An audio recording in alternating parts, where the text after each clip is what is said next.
আমাদের পাহাড়ে আম গাছ লাগানো হয়েছিল, এই আম গাছ সাফ করা হচ্ছে। সাফ করার পরে এখানে মাটিটাতে প্রচুর কেঁচো, পুরো মাটিটাতে কেঁচোর ঘর।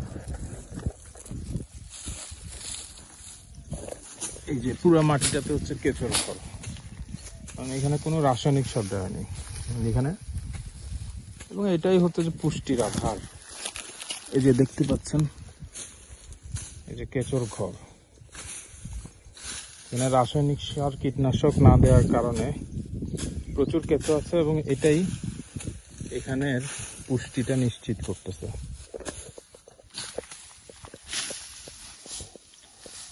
ঝোপ গত বর্ষায়, এবার আমরা বেশ দেরিতেই সাফ করতেছি, আরো আগে মোটামুটি চৈত্রের প্রথম দিকে করা উচিত ছিল।